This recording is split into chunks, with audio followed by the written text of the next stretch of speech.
Welcome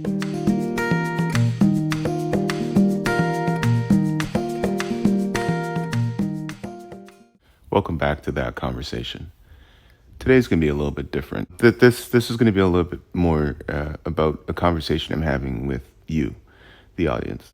The concept of this show, that conversation, is really about speaking about things that most of us would like to speak about, but either we don't have the courage to or we don't know how to.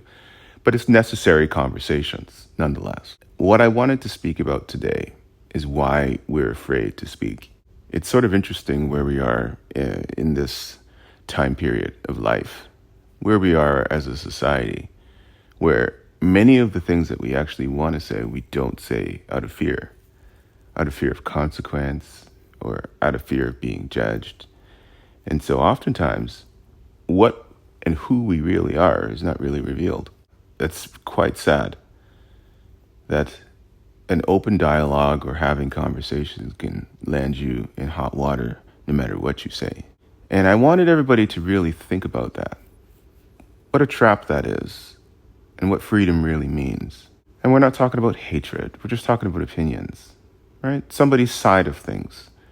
Oftentimes, even in our conversations, in our relationships and that, we feel as though we can't really voice our opinion. We're afraid to do so because we're afraid of how the other person might take it. And the truth of the matter is that there's not a lot that we can do to stop someone from taking things the wrong way.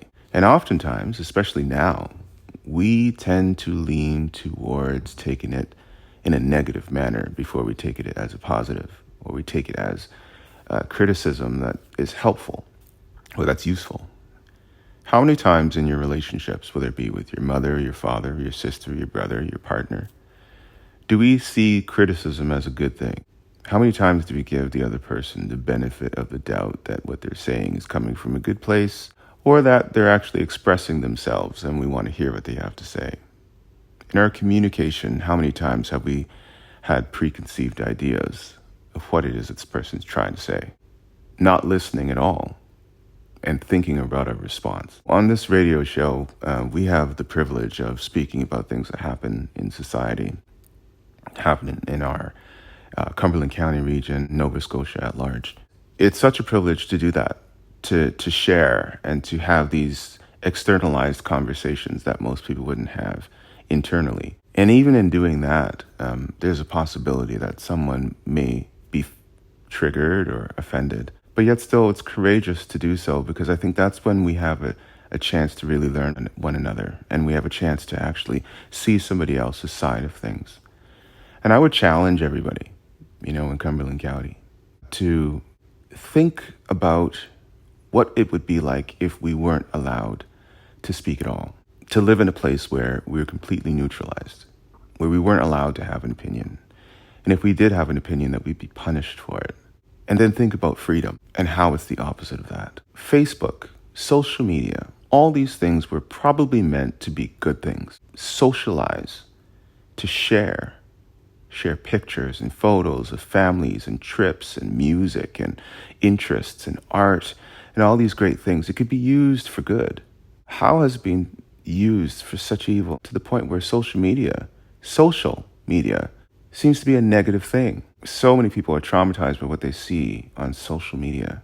Even some of the conversations that we have, these open-ended conversations, trashing one another, it seems like it's revealed the worst side of society. But there's still that option for good. It really does depend on us and what we want. Society isn't just formed on its own. We dictate what that is. We decide how we use it, how we mold it, how we shape it, and what it becomes. And so I would say, please, if possible, be positive with these conversations that we have. Allow someone to speak. Give them space and time. In our conversations, in our kitchens, in our living rooms, in our workplaces. It's better to have dialogue, because if we don't have that, and if we don't listen, if we don't communicate, then unfortunately what's going to happen is we're going to have to fight. And there has to be a winner and a loser. And in those conversations and in those situations, everyone loses. And we're going to be having some very deep conversations in the future. Things that we know that we would like to talk about, we just are so afraid to talk about at the risk of being canceled, at the risk of somebody being hurt, or the risk of somebody being triggered. That is not the intention. The intention is to share. And I don't know your opinion when it's in your head. We have to hear each other, and we have to have the courage to do so. So hopefully, as we move forward with these conversations, we keep that in mind. So here I have Alex. And this show, as I said, is going to be a little bit different. I know it's a sensitive topic. And Alex, I don't know about you, but I'm not really political at all. Yeah, I'm not either. Yeah. There's not one party on earth that I completely agree with, right? That every single thing that they've ever said I agree with. So this is not about politics. We don't do politics on this show.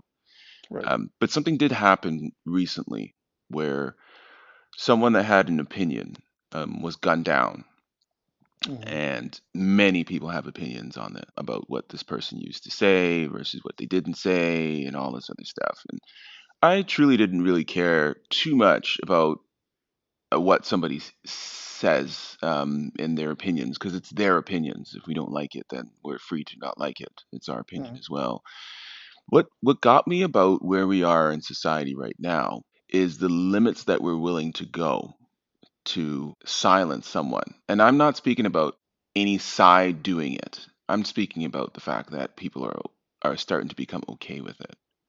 I remember when President Putin was trying to get reelected or whatever, and then I've heard many times before that in different countries that the political opponents would be silenced and all this type of stuff. More than just the violence of silencing someone and all that, it's more the power of opinion, the power of speech, and the power to influence someone to think a certain way or to hear something in order to pivot. And with this situation with this man that was gunned down in the States, I noticed a little bit in our society was almost a sense of the ends justifies the means.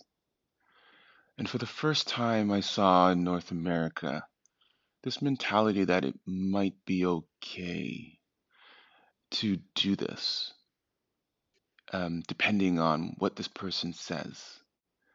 And that was scary to me. And I wanted, without saying the person's name, or because again, the politics of what he said or whatever doesn't, I mean, it's not necessarily what we're talking about. What did you feel when you're looking at these images on social media and people cheering and people vowing for revenge and all this stuff? Really grouping people together based on their political ideology. What did you feel when you saw this starting to emerge online? Horrified.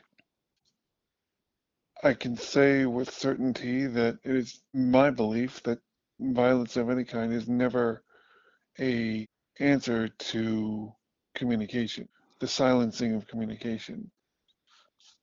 Any sort of rhetoric that people don't like, violence is never the answer. So when I saw these images and heard the news and saw it come along my news feed, I have to say my first instant reaction was despair. Despair for those around this person, the ability for us as a human species to take away someone's speech, their ability to advocate for what they believe is an interestingly dangerous thing, I think. And I think more often than not, we see this when we see these big movements of strong emotion. And I think for the most part, you're right in saying that there's a large amount of emotion around these things because why shouldn't there be? These are strong issues that people really believe in one way or the other. When we talk about free speech and things like that, it's important for us to remember that that's what it is. It's free and it's speech. It's a person's ability to express themselves regardless of how it's taken. So I don't believe for a second that violence is ever the answer to addressing issues of communication. I also think that many people in their silos can never imagine the shoe being on the other foot. Hmm. Whatever your opinion is, or whatever opinion you don't like, can you imagine? If you were killed for the very opinion that you believe in, as strongly as you believe in it, everybody would be dead. Hmm. Like if we cannot chat, if we can't talk, if we can't sit down and disagree, then the only thing left is war. And nobody wants that because nobody wins. Whatever disagreement you have in your family or uh, at work or whatever, as strong as your opinion is, just remember that that person that's beside you or across from you may believe their opinion or they might be persuaded as strongly as you are. And so Hmm. that whole do unto others thing, or it matters because ultimately you want them to respect you. And I think that they want to be respected.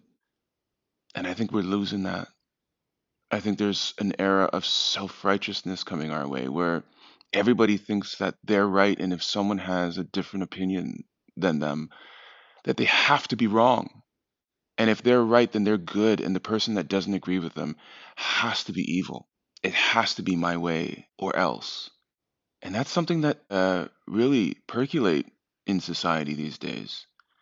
It's almost like a child. Like if you've been around children, where if they don't get their way, they have a temper tantrum. A child having a temper tantrum can't really do much other than make noise and embarrass you in the grocery store. You know what I Right. mean? You know what I mean? They want that toy or they want that candy or they want whatever it is that's in the aisle at the time, and you just tell them no. But what happens when this child becomes a fully grown adult and this fully grown adult wants to change the world and the world, has to be as they see it? What happens when they don't get their way? How do they resolve their issues? I think we're seeing that a lot more in extremes now in whatever countries we're living in. We're seeing this movement of people who are not getting what they want, and there's a lot of anger there. And I think if we can find a way to move out of those silos and into more actual collaborative process, then that's the key. But that's also very hard for a lot of people because a lot of people don't see the mutual passionate emotion that comes from that, And the truth of the matter is, can somebody come up with a formula where everybody gets what they want? or at least a handbook. Just a handbook, something, you know, just come up with it and then we'll all follow it. We all get what we want, right? Life happens exactly as we want it. When we vote and we win, whatever side you're on or whatever politician you vote for, do you Hmm. realize that somebody else loses? But it doesn't matter, right? Because once you win, you're happy. Right. So we have to realize that life is not fair. Fair is a place where they judge pigs. Yep, that's true. I think we need to remember that.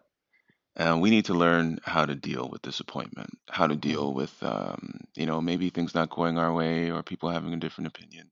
It felt like if we knew that a little bit better, but we've lost that, and we need to get back to that because ultimately, um, everybody is different.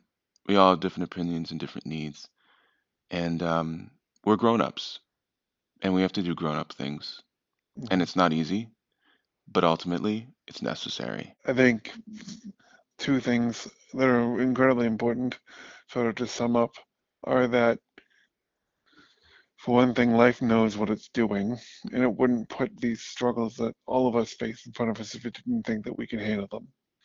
And then number two, probably the most important thing, and from what I hear you saying, is that especially in times like these, it's impossible to please everyone.